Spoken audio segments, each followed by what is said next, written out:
And now it's time for Fabulous Film and Friends. We're looking back at the year 1996, a simpler time when humanity came together and made big hits out of unsophisticated and unabashedly emotional sci-fi adventures.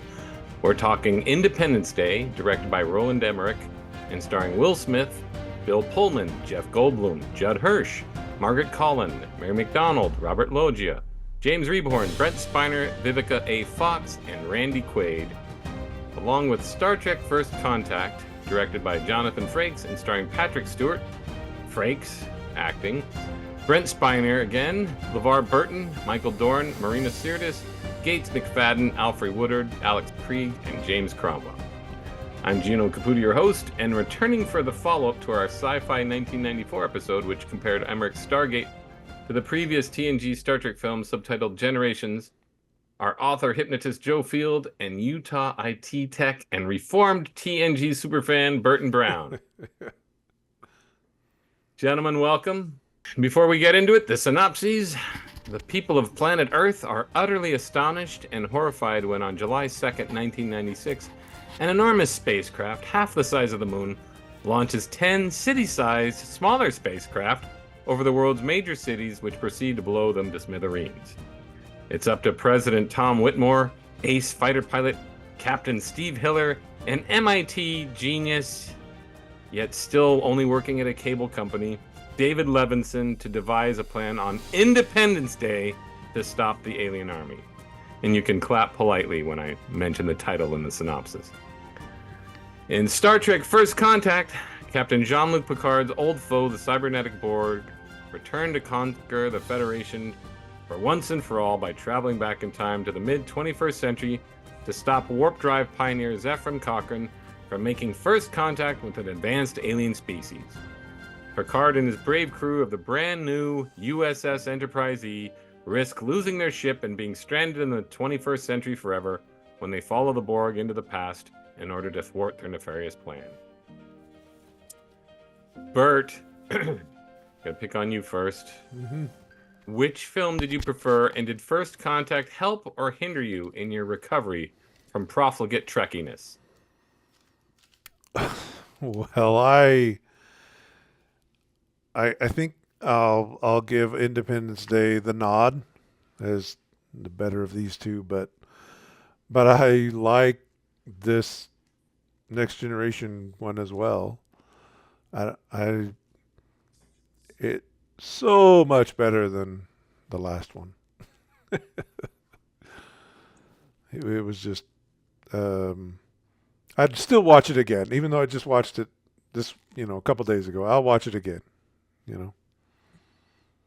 I'm gritting my teeth, just keeping it back. But go, Joe, you're up. Which film did you prefer? I would say that in terms of characters, overall, I'm going to say it was pretty close, but I actually did prefer First Contact in some ways. And I think probably we'll get into more why later. But we sure will. Yeah. I kind of hate these films. And it's sort of a tug of war kind of thing where sometimes I don't like them. I didn't like them when I first saw them in the theater. But I'm still a Star Trek nerd, so I bought First Contact. So I have it. So I watched. I mean, I don't watch it much because I just don't like TNG in general, as I told you last time around.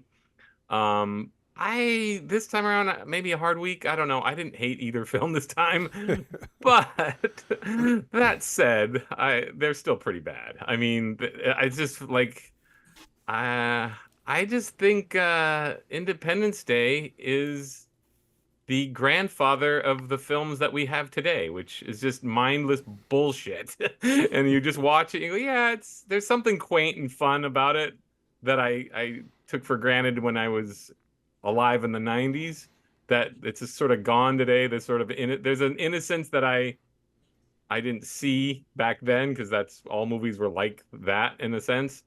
But now it feels kind of like, it's kind of like I say, it's like a throwback to the good old days where now it's just everything's so cynical.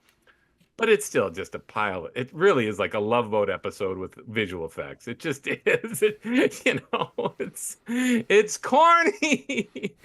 Oh, I'm an exotic dancer. Hey, it's a living. Like, Yeah, oh my yeah, yeah. God, this is so corny. It's just a corny movie. Judd Hirsch is corny. It's just a pile of cheese. You might as well be watching Fantasy Island with spaceships. So that's all. And I don't know, Bert. I have never understood the love of First Contact over any of the other movies. It's a next generation movie. It feels like a TV show. It's shot like a TV show. Like they go, oh, these Borg costumes were really expensive, and it's like, yeah, but they're stupid. You think when you graduate to the big screen, you wouldn't have rubber. It would be Yeah. all hydraulics. It would be these cybernetics would make robots. At the very least, they should have C-3PO costumes. At the very least, they should have plastic, Yeah. like boots, like plastic metal boots, like C-3PO instead of rubber. So you Leather got or all I this. don't know. It was my first thought when I was watching the movie in '96 of you got all these clang clang sound effects, and you see this floppy rubber, and it's like, oh, Mm. next generation, they can never go to the big leagues. It's always shitty TV quality. So I watched it again. I didn't hate it. I was kind of interested, but it's still production value is weak and cinematography is weak. It's like they're in that 21st century town, which was nothing but unimpressive. It looks like a TV show set. That's It's true. there's no okay, so let's just say it's the last bastion of civilization in Montana. Well, I've been to Montana. Montana's open. It's Yeah. open, but you don't have any of these open shots. None of the shot. So again, Independence Day, it's pretty cinematic. I'll give him Roland Emmerich can shoot a movie. His films look like a movie. Star Trek First Contact still to me looks like a TV show. Would you Yeah. agree with that, Joe Field? Oh, absolutely. I think I will say for First Contact, it felt a little less TV showy than the previous Star Trek Sure, film that we watched. sure.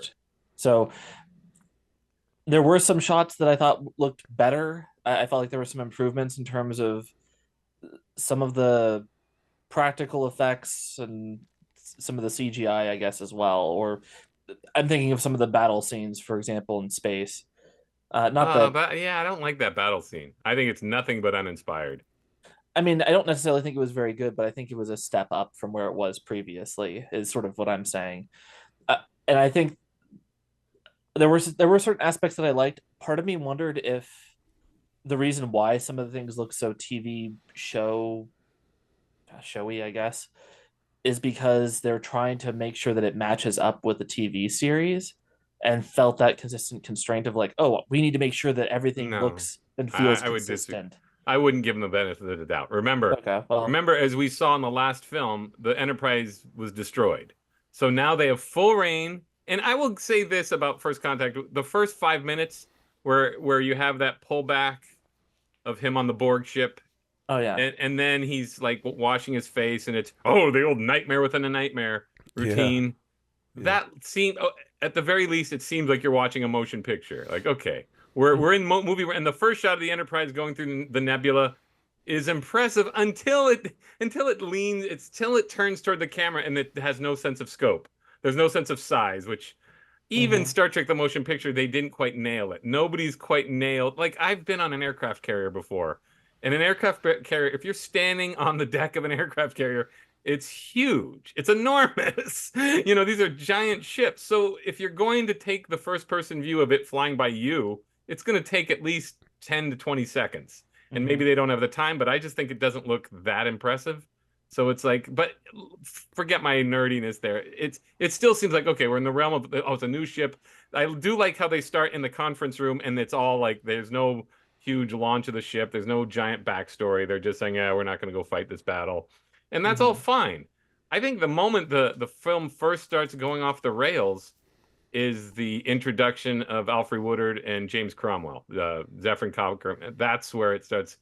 It looks like a TV show. It Mhm. feels like a TV show. Those are two TV show characters. Anyway, we won't get into performance yet, but the film itself for me becomes corny the minute they start getting into their Captain, does touching a spaceship make you feel some? Oh yes, Data. If you touch something, you have an. I just hate the TV writing. It's like, oh, here comes the TV writing. We gotta start framing things for the morons to understand. And Data's, yeah, I can't stand Brent Spiner. In fact, a double feature with that ham bone is just too much to take. It's like, oh my God. And then further masochism, I just watched Independence Day Resurgence because I thought I had seen it, but I didn't. I had seen maybe 5 minutes of it somewhere, and I hadn't seen and he's got a major part in it. So I'm like, I'm having Brent Spiner overdose. I Overload, can't yeah. stand him. Like how William Shatner can get labeled as a ham and not that guy is beyond me.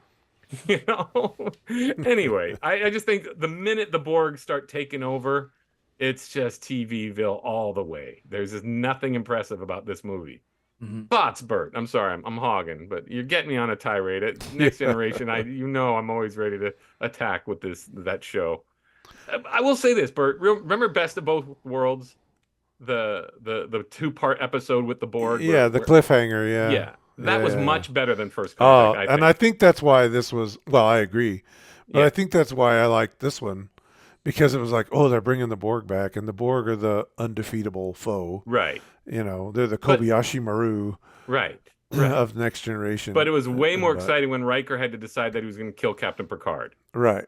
Which, of course, they wussed out of. And in pure television form, sorry, Joe, to get in the weeds on this, but there's a 2-part episode with the Borg, season 3 and 4 of The Next Generation, when I started giving the show a second chance and go, okay, maybe the show's not as bad as I thought. But my problem with it is they cure Picard immediately. Yeah. He's been taken over by the Borg. Nobody's ever been cured of the Borg implants, and not completely anyway. And then they just cure him. They just fix him. It's like, shouldn't this have been a long, protracted, season-long story arc where Picard is just the bad guy? That's where the continuity thing comes in. Where I'm like, well, wait a minute. Technically, they could just run his DNA through the transporter, and he could be whatever age they want him to be. Yeah, like they did that's nurse character or doctor character. It's been a while since I've seen it, but that's how they cured him, right? I don't remember how they did it. I forget what the process was. She had to remove all the implants from his body, and Beverly Crusher had the whole brand new technique to do it. But anyway, the point is I hate here's a just a pet peeve of any screenplay. It's when you don't see what happens and they tell you. They do it in Predator. Before he died, Castillo told us that there was this weapon that we found. Wait, we didn't see that? Somebody just told us about it? So Picard, I don't care if in the opening preamble when Picard's having his dream that you see the Borg Queen. I know they wanted to save her reveal for later, but story-wise, it's a mess. So they should have, because she's not in I mentioned all this Best of Both Worlds because the Borg Queen's not in that. They hadn't thought of a queen yet. And so you have to bring us up to date. We don't know what, there was most of those 2 episodes were Picard's off camera. He's just a bad guy. And so you can have Picard go through anything. It's fine, but show it.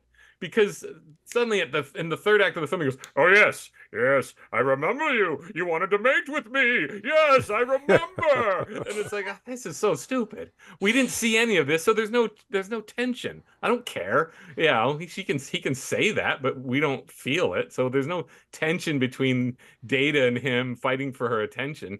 I just think by the time they're in the 3rd act, it's like this movie's, it's pure television. I don't like it. I don't think it's a very strong sci-fi movie. And it starts the first 10, 20 minutes. I'm like, okay, seems like it's going to be good. I'm always feeling like that. Yeah, this starts off on the right foot.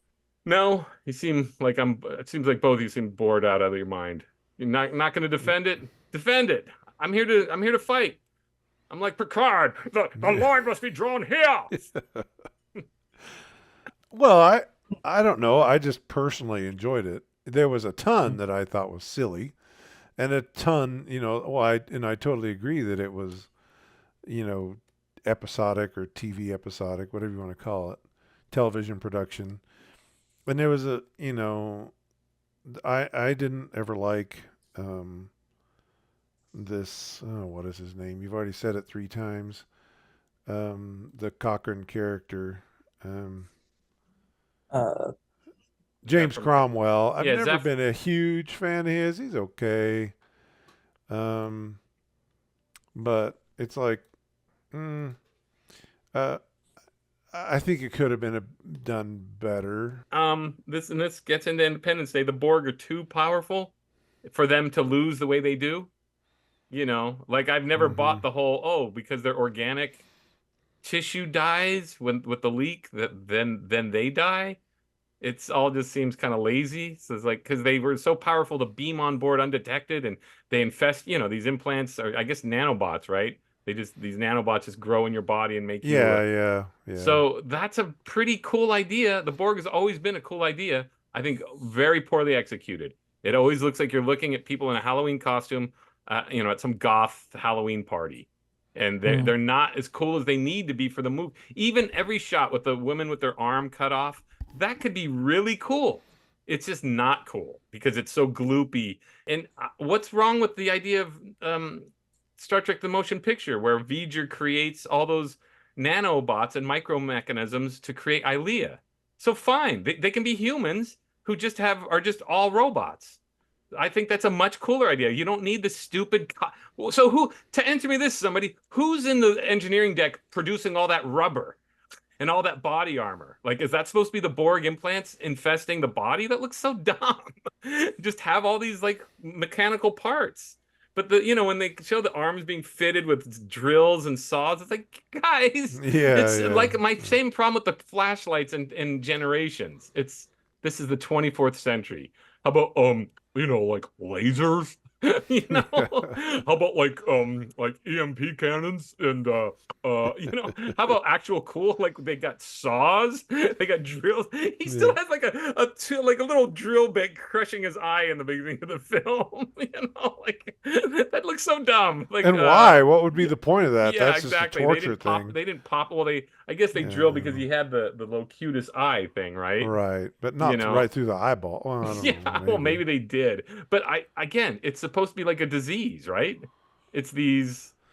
It's not. So it's like make up your mind. They get infected with the Borg implants like a vampire, Well, and the somehow things. these nano devices can make all these tubes and external stuff that they're wearing. Well, yeah, where did it come from? Like Why? you said, where's the rubber? I don't know why. It's better. It's Well, better that's just what to I'm have them. saying. It's better just to have You them. They know. become completely. They became. It's like vampires, right? mhm. They Well, they were become the. trying to, They you look know, like themselves, but they're all 100% mechanical. right. All right. So let's train our sights on Independence Day. Independence Day definitely same problem in my mind. It starts off. It's got a good first act for sure. I will add though that it's just a blatant ripoff of the miniseries V, which nobody again when it came out, a whole I guess 10, 12 years had gone by, so nobody was thinking about it. But it is scene for scene the movie V, or the miniseries V, which was from 1983, I watched it. with Mark Singer and a whole slew of TV actors. But it was completely the same idea.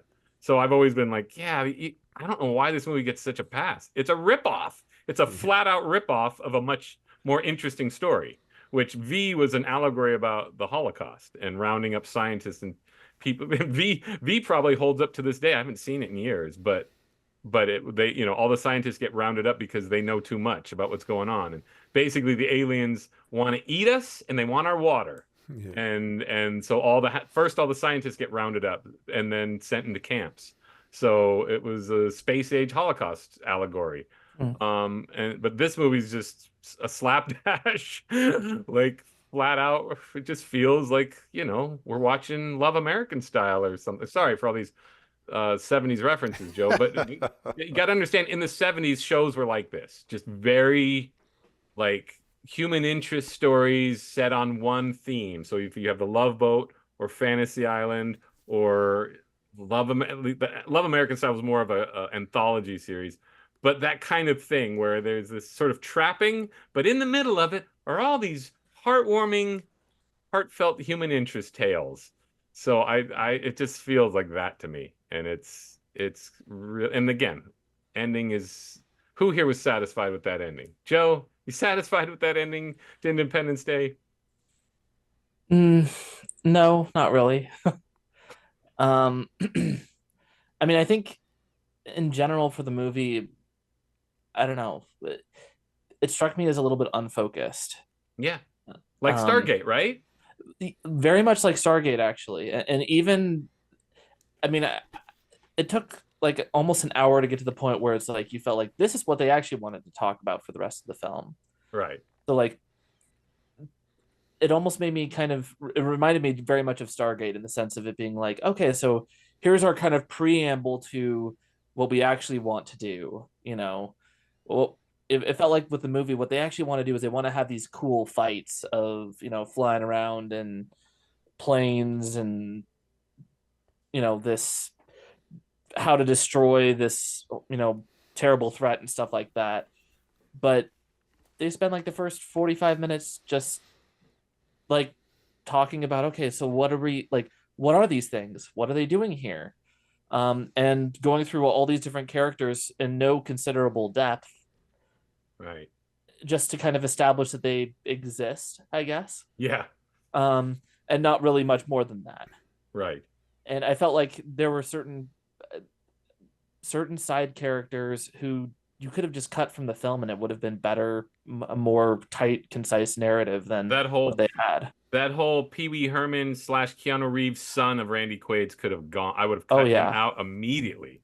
Even in 96, I'm like, oh my God, like, Dad, it's me, Miguel, your son who talks and looks just like Keanu Reeves, but looks more like Pee Wee Herman. Like, this is just like so cringe-inducing. It was cringe-inducing in 96 for those of us paying attention. Like, I remember just shaking my head. Like, that's television. Television always did that.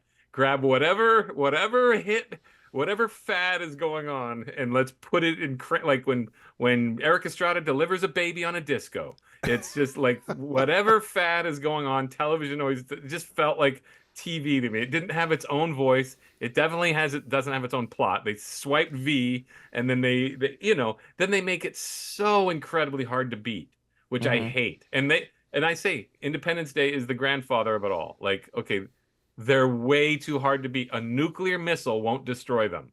Okay? So you've reached a point where, well, what can beat them? And then they keep trying to pull the rug out from under you. So when they have a chance, like, oh, we gave them that computer virus and we've lowered their defenses. So that's where you nuke them. Not having Randy Quaid go, remember me, you assholes. And like, well, how did he beat them? He's a teeny little fly, a little mosquito faced up against this enormous ray gun, and that he stops them. It's just so stupid. Like, I remember thinking that this movie's just so bad, and I look at it now and it's like not as bad as I remember, but still, like, there's no plot here. So what did they, by gum, get on the horn with the bloody Yanks or with the British, tell them how to beat them. Wait, it's about time they came up with a plan. We beat them by sheer complete unexplainable luck. Like, what did they tell him? Okay, so somebody has to kamikaze right before the ray gun blasts, and then if you hit it at the right angle, it will destroy the ship. Or they could have just blown it up. They didn't really say that. Right. But the Americans didn't have any missiles left, so again, it had to be that one. It has to be nukes. You shove it. Like, if a nuke blew up the mothership, it's going to blow up the other ships. Yeah, but doesn't that ruin Earth that it's under? Sure, it does. But how else are you going to fight them? I mean, they made them too strong, and there's way too many of them. And Independence Day resurgence. And this is side. This isn't. I didn't ask it of you, but it does have one good idea, and that is that the Earth in 20 years adapts all the alien tech, and they did have a ground war in Africa with all the aliens. So it has one like cool. It's a terrible movie. I mean, it makes Independence Day look like just a cherished, beloved classic, which it is. For some reason, it was a giant hit. People were hungry for it, and I remember I left the theater shaking my head, going, "What?" Well, terrible. I went on July 4th, must have been 96. Yeah. The day it opened. Yeah. With a bunch of friends. And we all loved it. We're like, yeah, kick butt, take names. I don't know. I don't know what we were all thinking, but we all liked it. So. But this movie's endured, and I can see why. This isn't like Stargate. I can see why this movie is endured. Do you agree with that, Joe? Yeah, I mean, I think what's funny is I think that I kind of actually like Stargate more, Yeah. but that's also partly because I think there are unusual aspects that are interesting. The Egyptian motif is just not used as much, whereas I think that now we have a lot more sci-fi movies of a very similar stripe to Independence Day that kind of makes it like, this isn't really all that unique. Right. But at the same time, I can also see why Independence Day has endured. There are a lot more moments here that are kind of like, hell yeah, awesome. Yeah. Like, Will Smith punching the alien and saying, "Welcome to Earth." Yeah. It's like, love it. Yeah. And they're like, though it doesn't explain at all how he knocked the guy out with one punch to his exoskeleton. Yeah, it was like an outfit. It wasn't even his face. Yeah. It managed to knock him unconscious for 2 hours. A long time. 3 hours, I think, is what they said. Yeah. Maybe he was already injured from the crash and he was just woozy. It could have been. They don't explain much. That same lack of focus as Stargate for sure. Yeah. Like, and I totally agree with you, Joe. It's when I look at it, I go, yeah, I don't hate it anymore. I mean, I used to just detest it. Because I do. It did usher in an era of really stupid blockbuster cinema. Like, now it's all just a given that blockbusters are going to be like Fast and Furious and just completely mindless. Independence Day was the first terrible movie that was a giant hit in my mind. Where this is... I mean, somebody can correct me on that. Bert, you got any other terrible movies that were giant hits? But this is the first time a movie that was just... Like, again, I just remember in the 80s, all the really good movies were like, Aliens was a hit because it deserved to be. Yeah. Ghostbusters was a giant hit because it deserved to be. It was funny. It wasn't, the movies that were hits were hit, for a reason. Maybe I don't love Last Crusade or something like that, but even Batman was interesting. It's a kind of failure in a lot of ways, but Batman's still an interesting movie. But this movie is just like pure cornpone. It's succotash. It's sheer succotash. And, maybe it's sort of hard on its sleeve and I give it credit for that, where now everything's just super cynical and still stupid as all get out. And so it does feel I will say, despite all my gripes about it, it seems like a memorable movie that it's a visceral, memorable visual experience that I still remember. Mm-hmm. Disputes? No? Well, it wasn't trying to be, the winner of the Academy Award. Right. Although it might have won some for technical reasons. Visual effect. Yeah, visual effects. But that wasn't what it was for. And I think, I don't know. I don't remember what sort of environment our America was in at the time in 1986, but maybe we needed this heroic. Is 96. So 96, we're in the at that point we're. I was living here in Utah by then. Yeah, but so Clinton's been reelected, so we're a term and a half into Clinton. Bill Pullman has a sort of Clinton-esque quality. There's just an idealism that they're attributing to the American spirit that probably wasn't there in 96, but I think we still weren't used to just outright cynicism toward everything the way we are now, know? So, I got a kick out of just seeing the McLaughlin group again. Yeah. Like, that was the news program where they're... That was the comment I made is all these I don't know if this is the first time, but a lot of these blockbusters or a lot of these movies were using real newscasters or anchors. Yeah, no, they've been doing that for lines, a while. But I didn't remember when that started. But I'm like, well, there's CNN, I think that was a trope at that point. But it just to give it an air of reality or something. I don't know. What do you agree though that it's just? Am I wrong? Am I off base, Joe? Do you see the beginnings of now movies can just be flagrantly dumb? Because every blockbuster before then, I think. Even if it was Top Gun or something, and I didn't love Top Gun, and Top Gun's plenty stupid, still seems rooted in some sort of logic. Whereas this it's just out the window. It just is completely out the window. Like, even any dumb moron can go, how would he interface with the alien computer? Mhm. How would any of this happen? This is so dumb. USB port. Yeah. They didn't even have a USB port in I know, 1996. It was alien technology that they stole from them. Yeah. Yeah, there are so many leaps in logic and kind of hand waving that goes on in order to make any of these different plot elements work. I mean, the other thing being that, like, oh yeah, of course the aliens are, using binary and using our, satellites, which yeah. I'm also kind of like, okay, why do they, I mean, they have all these different ships surrounding this planet. They don't need our satellites. It's like right? It doesn't remind here. It reminds me of Lord of the Rings, the two towers. I hate the two towers. Why? Because there's 10 million orcs. The fight is over in 15 minutes, no matter how many valiant fighters you have. It's like you showed too many bad guys. I always, in Independence Day is the beginning. You don't, what are you talking about satellites? Their ship is a third of the size of the moon. It's too big. Like, you can't beat an enemy this big. It just wouldn't happen. You would be demolished.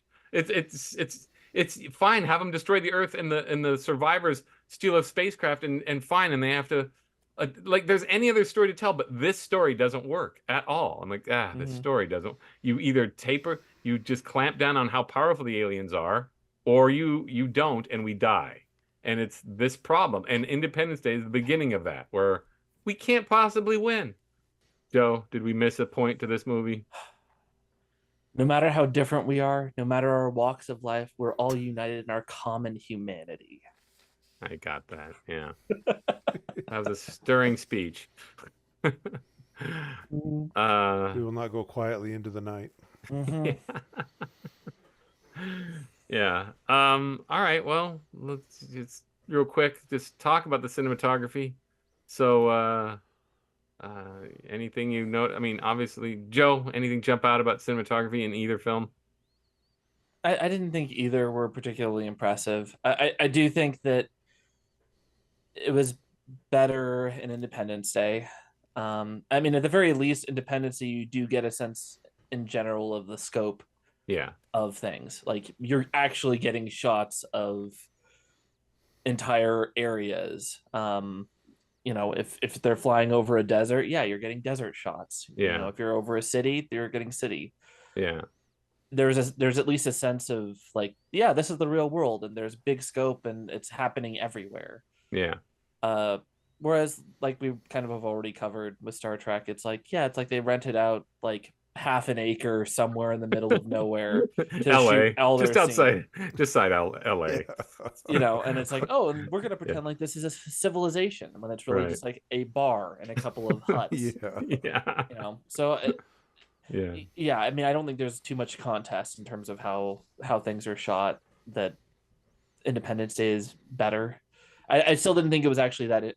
I still think that the previous Emmerich film, Stargate, was much more interesting in the way that it was shot and the sort of scenes that they had. They probably, my guess is just because there was such a volume of shots and story compared to Stargate, they weren't really going for anything beautiful. It's functional 90s but big budget photography. It just feels like your typical 90s movie. It looks like that. And I mean, I get the same feeling, and this is, I think, also what you were saying, is a lot of the Marvel films do something very similar. Yes. Of like, absolutely. Oh, look, here are all these shots all over the world of different crazy things happening. And it's like, they're not really taking their time to be like, this is like, look at how beautiful or incredible this is. It's like, no, here it is.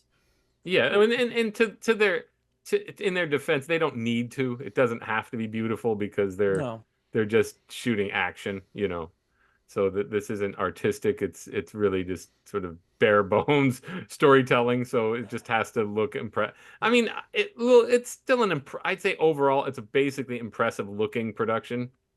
It comes off as better than it is, through its cinematography and visual effects. Like, it comes off as a more memorable experience than it should be because it has a distinct B movie plot.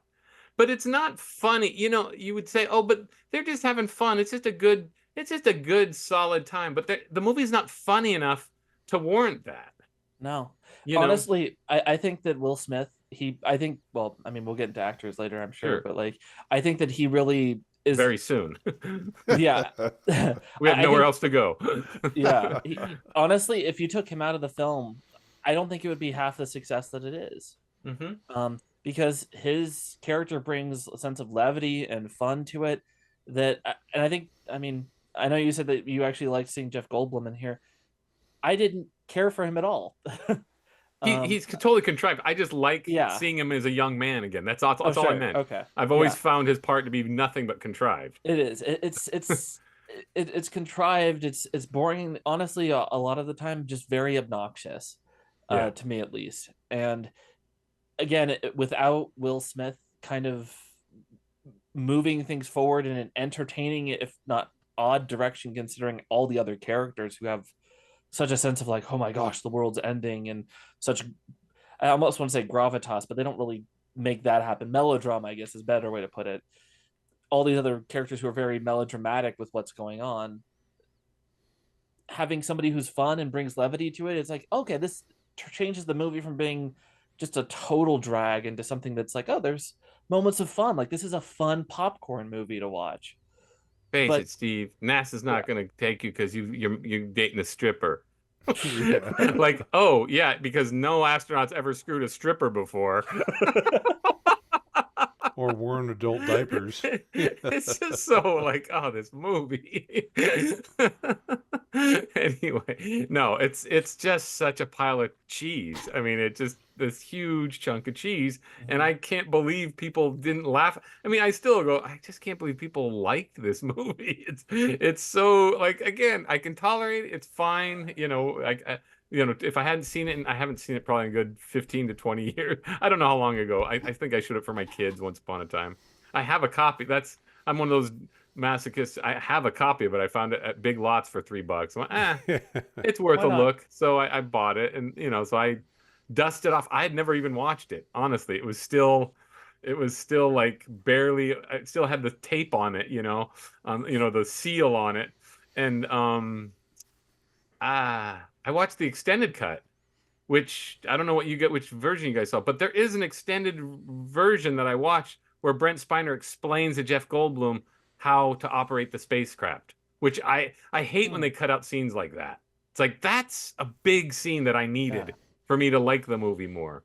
James Cameron has a huge problem of cutting out important scenes. He cut out a scene in T2 where he gets the emotion chip, or they program him to have emotions, which would have been huge for me, because I'm like, why is Arnold smiling and crying? I now understand why you cry. These are scenes that need to be in the movie. That scene definitely needed to be in the original cut, at least in my opinion, because like, that's an important scene. Anyway, what was I saying? What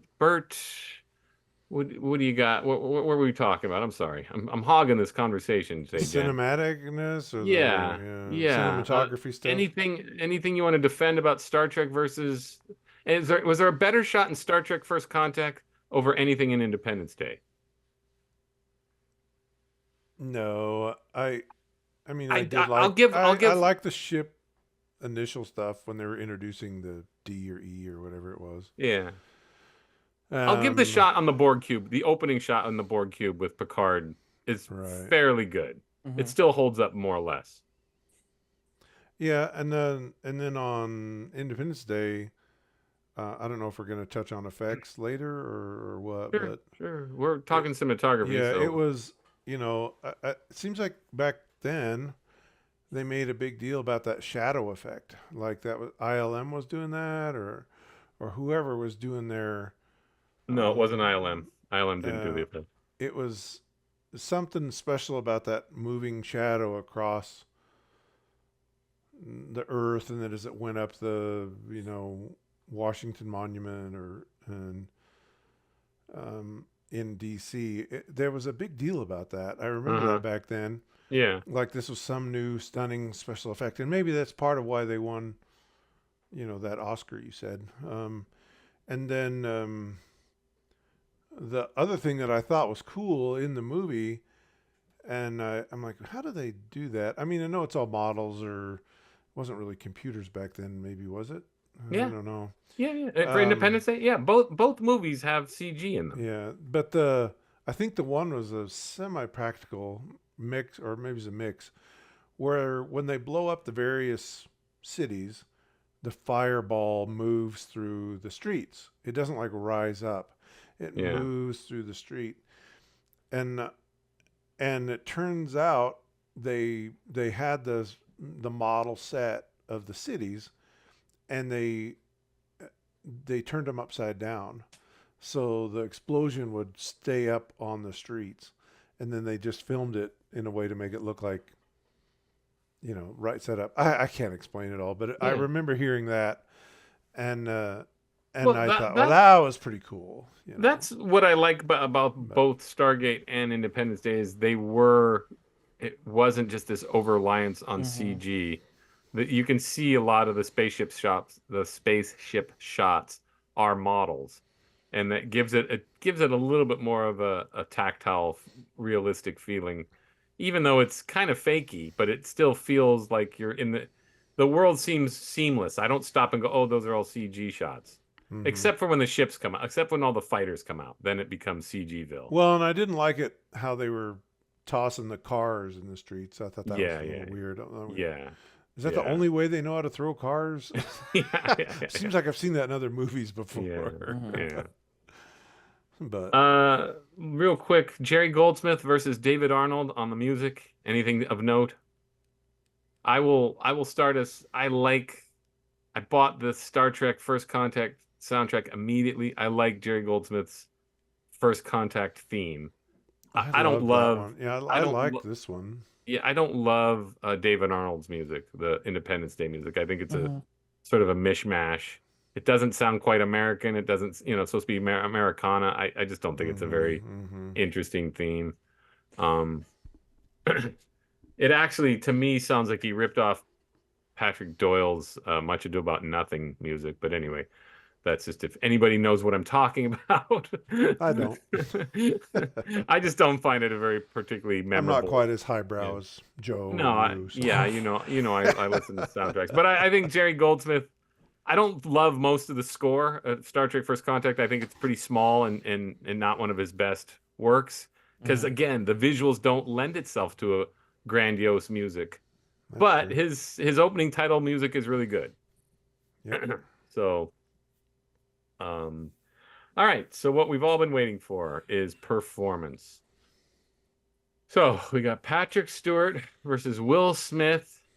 Who makes the movie? Who carries the movie? Burt Brown.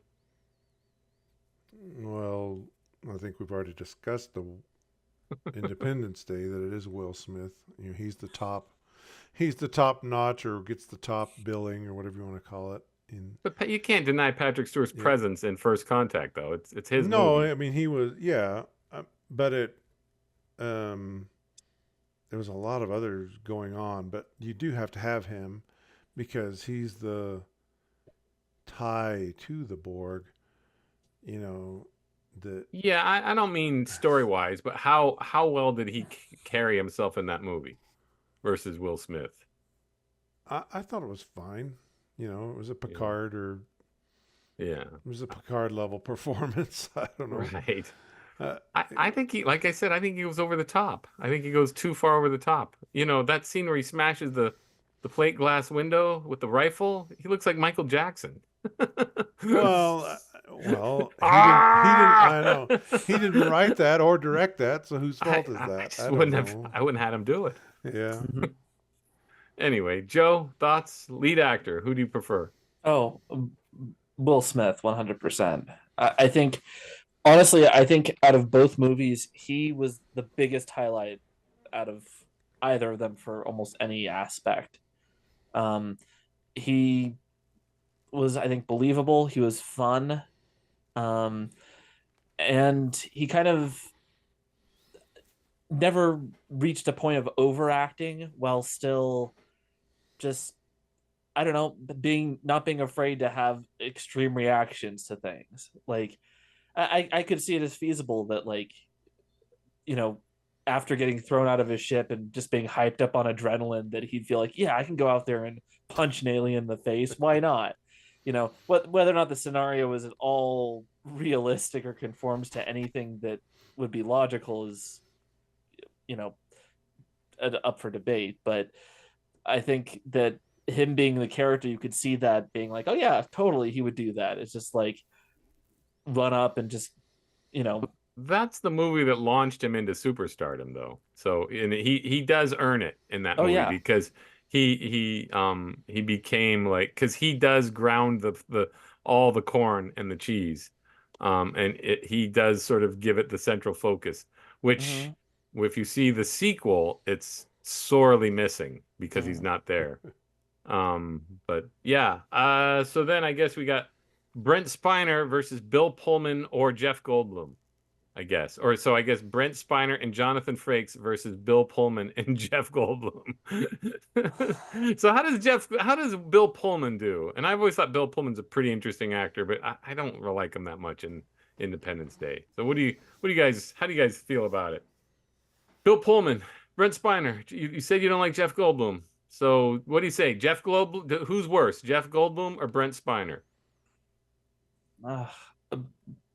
Spiner, I definitely. Yeah, because I mean, like, I found Goldblum annoying, but just all the stuff with Data as a character is also just obnoxious. indeed. You haven't weighed in on Bill Pullman, Bert? Oh, well, for that particular character, I thought he suited it fine. He's just some generic politician that happened to be president. Former pilot, fighter pilot, or whatever. But he was fine. I don't know much of his other works. I know who he is, but I don't. Well, at that time, he had just done it. What was it? While You Were Sleeping, the most famous stalker movie, most popular, successful stalker movie ever. I probably didn't see it. The charms of Sandra Bullock overcomes the idea that she basically lies about being a comatose man's fiance. In the real world would be grounds for going to jail or a psycho ward, but in this case, he was the romantic lead in While You Were Sleeping. He was a big enough star. He had that. Yeah, I mean, I knew of him, so he had to have something. He's hilarious in Ruthless People. So I saw that, but I don't remember anything about it. Yeah, he plays a total moron. I mean, he's a good actor. He was in The Zero Effect at that point. Anyway, it's like Kurt Russell to me. It's like you took a good actor and you gave him a part, but you didn't do much with him. Right. You gave him a big speech, but his performance in general in here, just kind of the word bland comes to mind. There's not a whole, despite being on screen for a large amount of the movie, he just isn't. It's not that interesting of a. I think that might be just not a very interesting character to play, and I don't think he overacts or really underacts it, but he's just kind of like, I don't know, generic politician. His wife dies, and totally glossed over. Yeah, and I'm like, boy, you didn't shed that many tears, if any, over that, And then the daughter was she was young, she might not have understood yet, but it's like this daughter was at least sad.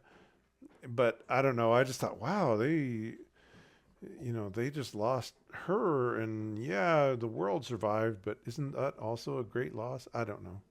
I thought that was kind of odd. I agree. That's where it always felt like a TV show. Everybody's been dead at this, so they lost the city of Houston. Sorry, Joe.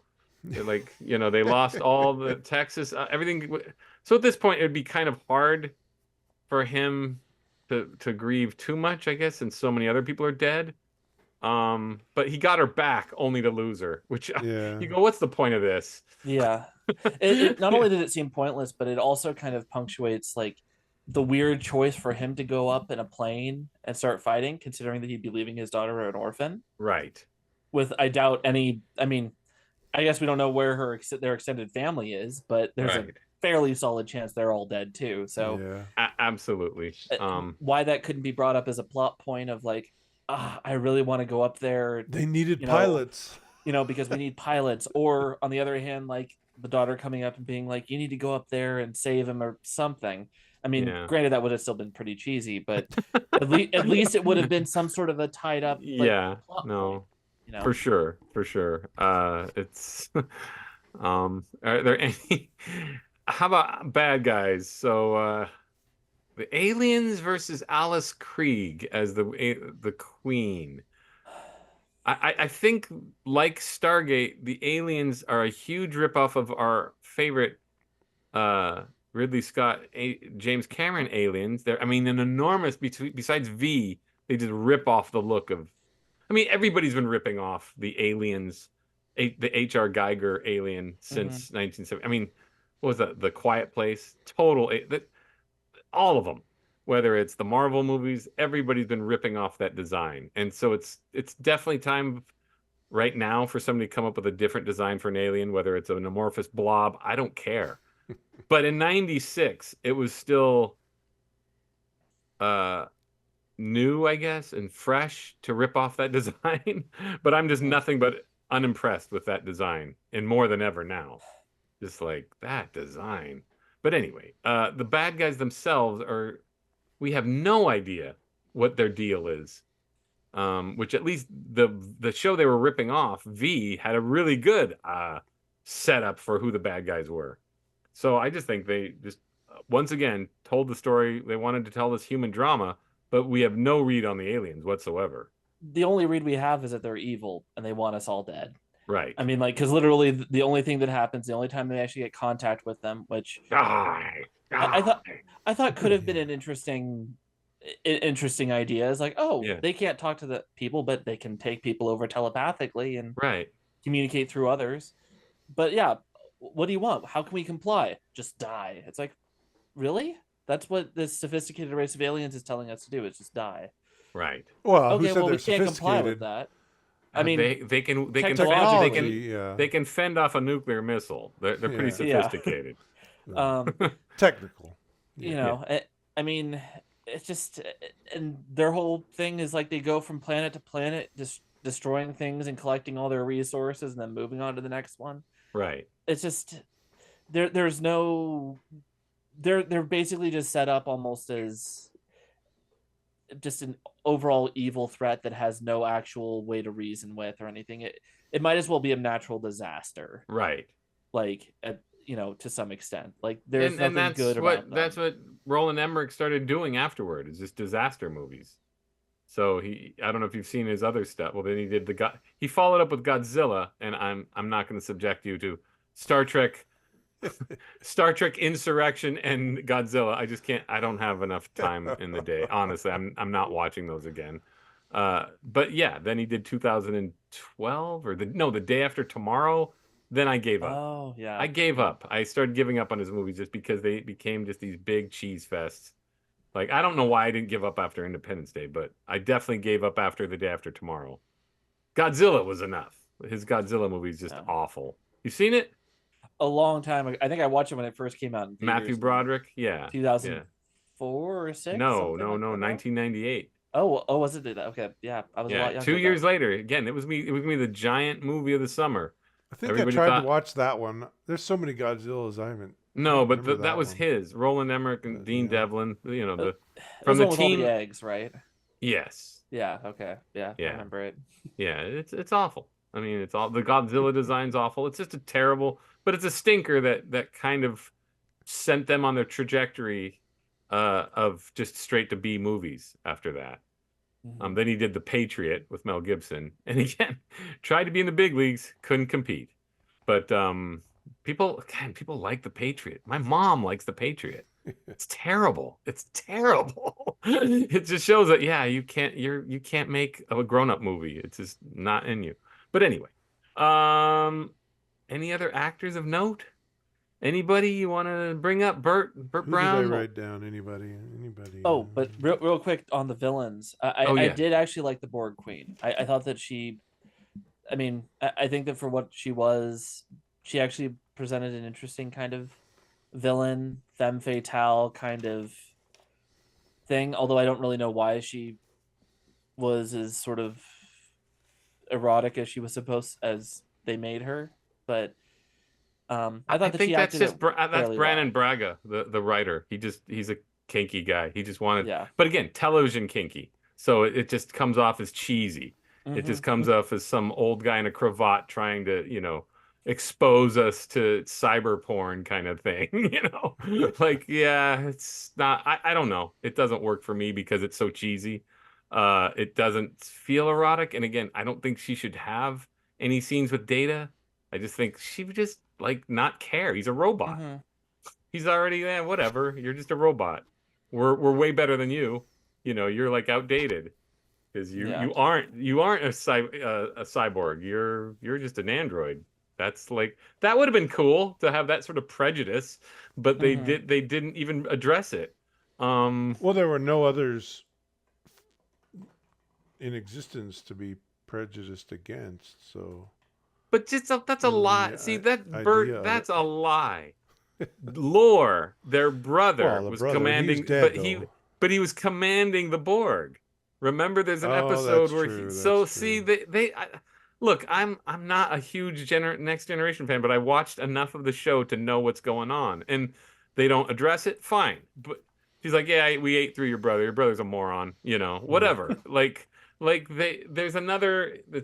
It's Data's twin brother. They keep bringing up Data's brothers But constantly, that's so how they fixed him when Data died in an episode. They just got Lore's head and put it on. yeah, I got it. But I'm just saying that the Borg have experienced, and she's aware of lore, right? Like you don't have to explain it. I know it's a movie audience, but to have her so like completely ignorant of what Data's all about is Mm-hmm. just kind of like again, I don't need all these fan servicey continuity comments, but I know that the Borg wouldn't be threatened by Data. They would just discard him. So that's all. Like, yeah, we want Picard. And why does she want Mm-hmm. Picard? Explain it. They don't explain it. Like they're a hive, right? They've got a hive mentality. They don't need, oh, I remember you wanted to mate with me. I don't buy it. Like, why? No, she doesn't. She just absorbs everything. Mm-hmm. But yeah, if she's a sexual robot, fine. But for what reason? And it doesn't really Yeah. establish that. It's just to me just for this sort of cheesy TV style kink, and it doesn't work as an idea because they're not sexual. Mm-hmm. They're basically a mutation. Yeah. I think I more like her performance, I think, than Well, it's or Alice. maybe her voice, I guess. I don't Yeah, know. no, it's Alice Krieg. I first saw her in Chariots of Fire. I mean, she was an established good American actress, So she's one of these people who'd been around. It's like all of them. I think maybe she came out okay, but I Mm-hmm. always say when just remember what I said about Malcolm McDowell. Maybe she came off a little better because she's a skilled and she's not that big a star. So it's like Mm-hmm. where does she go? Like she wasn't like Yeah. it's not like she was a name. She was just a sort of a sturdy, reliable theater, working actress. So she doesn't embarrass herself for sure. Yeah. I do like her performance more than Malcolm McDowell's, though. Yeah. Well, Honestly, she has more of a presence for sure. yes, more of a presence, a Yeah. little bit more interesting, and compared to the aliens of Independence Day, at least even if it's a kind of stupid reasoning for different things, at least there's something kind of there beyond just like we want you to die. Like Right. it's like okay, assimilation that's I'm okay with that. But Again, you have to get into the psychology of why she want Picard though. yeah, and In that order isn't in really order for her explained. to in order for her to make sense, that's my problem. Like, but why?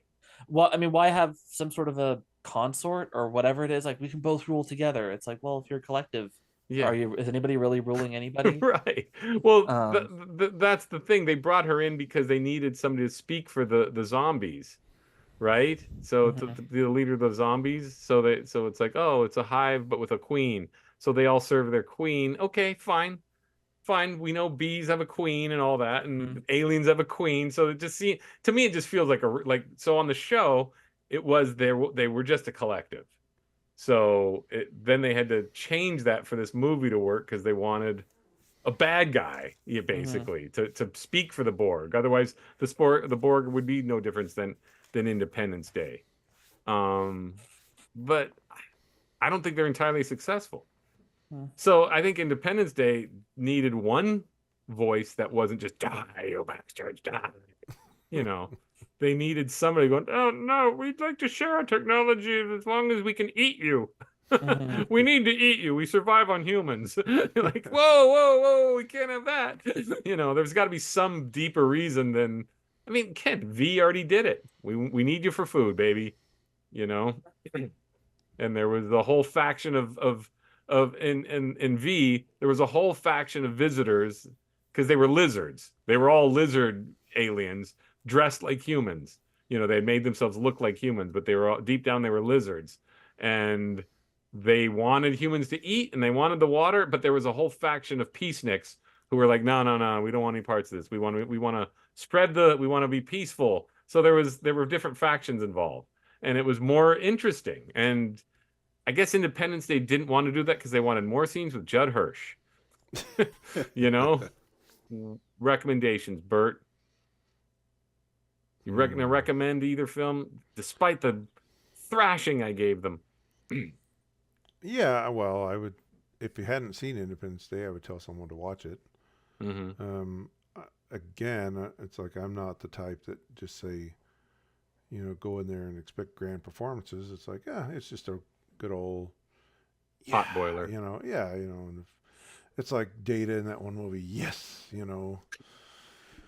And I think Star Trek should be better than this, though. I mean, that was the Independence Day. All the Star Trek movies have, even Star Trek 3, which is the most bare bones plot, I think has something better than just standard kill the bad guy action. And I think Star Trek First Contact gets a lot of praise for being basically we paired these two films together. I think they have a lot in common. They are just sort of pot boilers. So I don't get why I'd say I'd take Star Trek 5 over First Contact any day. Star Trek 5 at least aspires to big ideas, where First Contact, I don't think there's a really cogent idea in the whole thing. Right. It's just us against them. We better win. Yeah. I don't know. Yeah. I think it's a boring, and I think it's not very interesting action, as I've said. So anyway, I don't want to tell you what I think. Well, no. Well, I think I was trying to think of why I liked it, but again, I hadn't seen it in a while. But I liked it so much better than Generations. I don't. I think it falls into the same traps. All right, gents. Well, so thank you. Thank you for joining me, and like us on Facebook and YouTube and all that. And we'll see you next time. Thank you for listening to Fabulous Film and Friends. Copyright 2024, a Bel Air Films production.